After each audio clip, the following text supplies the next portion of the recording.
ꯇꯥꯗꯣꯔꯦ ꯑꯗꯣ ꯉꯁꯤꯗꯤ ꯀꯤꯕꯤꯗ꯭ꯔꯦ ꯅꯍꯥꯟꯈꯩꯗꯤ ꯁꯤ ꯅꯨꯃꯤꯠ ꯇꯥꯗꯣꯔꯦ ꯍꯥꯏꯗꯤ ꯌꯨꯝꯗ ꯍꯥꯟꯅ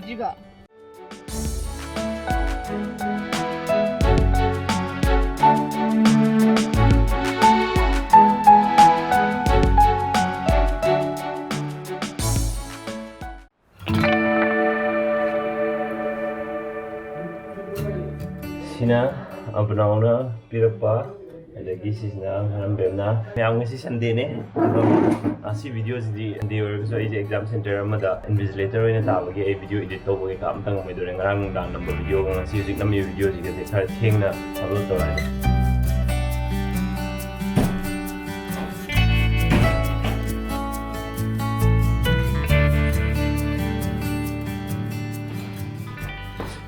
lesson melo myam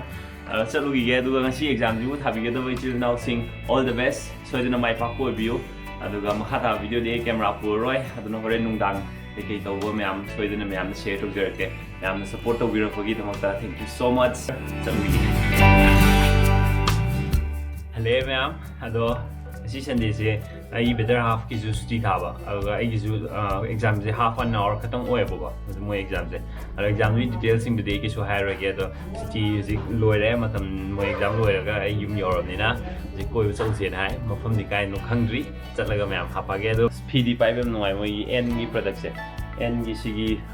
sigi product atai ju ngai ngani ado si ai nang le bu je le bu ngai ba ngai ado si na ngai ado ji Salugi ge ado yorga mafam yor kamai kamai to mafam noi lu lage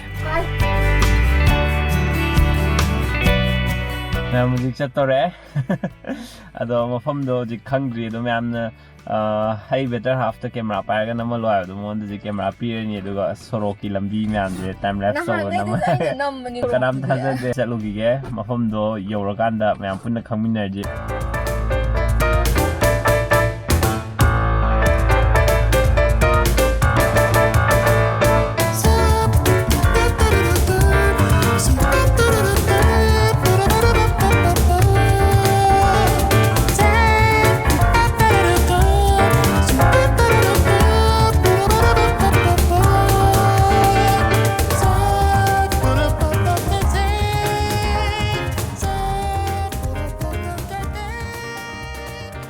Project silai pung yore numit tadore do ngasi di kibidre ngangai di si numit tadore hedi yum dahana ngangai di yum dahana yo ngangai di yade dana sikti numit tar yum kem kai dre dana lubong amni na ado ngasi je lambi da lakpada kena to phau ke kha myam lokna bugi ko lambi da myam thengnare phau lok bugi da si yo sangi de lakbo de em phada doine si sikti lo lokna gi bugi ko kena tawdre do view je am phajai ne na si mati ama blog se na mo phone uga horror ba yam phada da ada le si leipung asi da changu doine amoi ji pung kya bo hang de khangdre do si chang phomje ko las mati ema tharame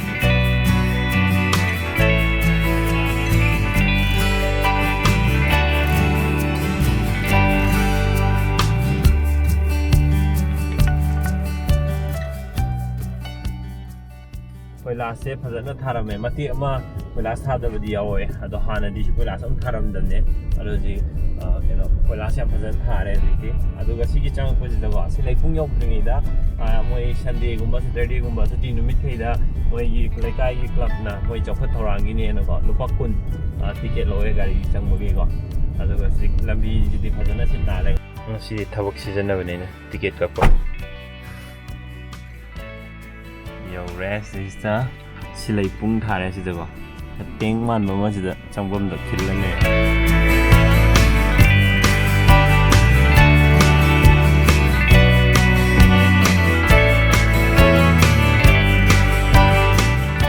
angangi sana pot ki ka myam yo le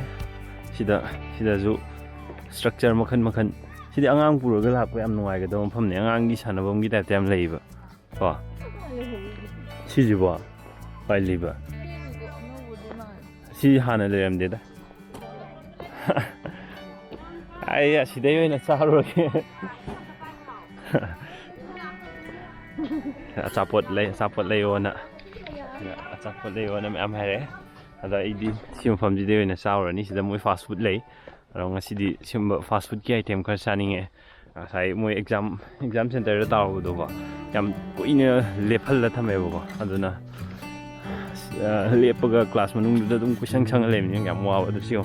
ꯃꯐꯝꯗꯤ ꯌꯥꯝ ꯐꯖꯔꯝꯃꯦ ꯁꯤꯒꯤꯁꯦ ꯍꯥꯟꯅ ꯂꯩꯔꯝꯕ꯭ꯔꯅꯦ ꯐꯣꯇꯣꯒꯤ photo ꯅꯝꯐꯝ spot ꯌꯥꯝ ꯂꯩꯔꯦ ꯑꯗꯒꯤ ꯁꯣꯝꯗꯁꯨ ꯐꯝꯐꯝ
ꯃꯣꯔꯣꯛꯁꯦ ꯀꯃꯥꯏꯅ ꯇꯧꯒꯦ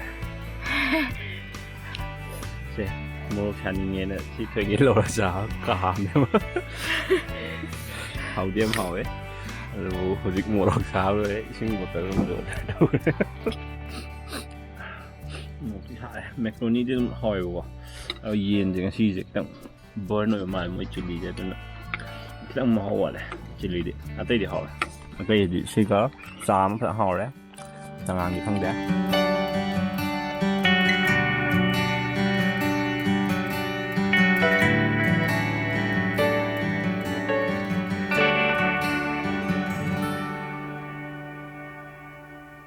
ꯄꯦꯔꯦꯟꯁꯤꯡꯅ ꯁꯤꯗ ꯐꯝꯃ ꯂꯩꯔꯒ ꯑꯉꯥꯡꯈꯩꯅ ꯁꯤ ꯁꯥꯟꯅꯍꯟꯕ ꯌꯥꯔꯦ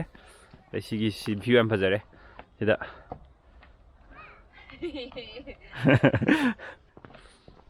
ꯊꯣꯡ ꯃꯆꯥ ꯑꯃ ꯃꯐꯝ ꯌꯥꯝ ꯐꯖꯩꯗ ꯌꯥꯝ ꯆꯥꯎꯋꯦ ꯎꯗ꯭ꯔꯤꯕ ꯁꯤ ꯃꯐꯝꯗꯤ ꯍꯥꯟꯅ ꯈꯪꯗ꯭ꯔꯤꯕ ꯁꯤ ꯂꯝꯂꯥꯏꯔꯣꯝꯗ ꯆꯠꯂꯒ ꯉꯩꯕ ꯉꯁꯥꯏ ꯅꯥꯄꯦꯠ ꯄꯜꯂꯤ ꯍꯥꯏꯕ꯭ꯔꯣ ꯅꯥꯄꯦꯠ ꯄꯜꯂꯤ ꯍꯦꯡꯇꯣꯛꯑꯒ ꯁꯤꯒꯤ ꯁꯤ ꯂꯩꯄꯨꯡꯁꯦ ꯂꯩꯅꯦ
ꯁꯤꯁꯤꯗꯤ ꯌꯥꯝ ꯑꯦꯄ꯭ꯔꯤꯁꯤꯌꯦꯠ ꯇꯧꯋꯦ ꯁꯤ ꯄꯣꯠꯁꯤꯗꯤ ꯑꯇꯦꯛꯄ ꯑꯀꯥꯏꯕ ꯃꯌꯥꯝꯁꯤ ꯁꯤꯗꯩꯁꯤꯗ ꯒꯝꯂꯥ ꯊꯝꯐꯝ ꯂꯣꯏ ꯑꯣꯟꯊꯣꯛꯑꯒ ꯊꯝꯃꯤꯖꯣ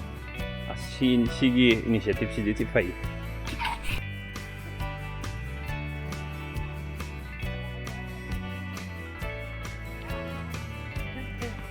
ꯁꯤ ꯃꯐꯝꯁꯦ ꯌꯥꯝ ꯅꯨꯡꯉꯥꯏ ꯐꯝꯕ ꯌꯥꯕ ꯌꯥꯗꯕ꯭ꯔꯗꯤ ꯈꯪꯗꯦ ꯇꯦꯛꯈꯤꯗꯅ ꯇꯦꯛꯈꯤꯅꯤ ꯑꯗꯨ ꯐꯝꯃꯨꯅꯨ ꯁꯤ ꯂꯩꯕꯥꯛꯁꯦ ꯑꯗꯣ ꯃꯐꯝ ꯑꯇꯩ ꯆꯠꯂꯒ ꯀꯩꯅꯣ ꯌꯦꯡꯒꯗꯧꯁꯦ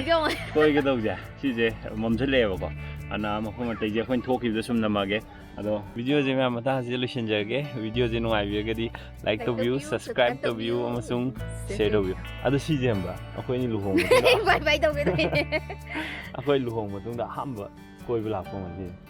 ꯈꯜꯂꯦ ꯅꯤꯡꯁꯤꯡꯉꯦ ꯑꯩꯗꯤ ꯃꯥꯗꯤ ꯁꯨꯡꯕꯨꯕꯨ ꯆꯠꯂꯛꯑꯦ Bye bye.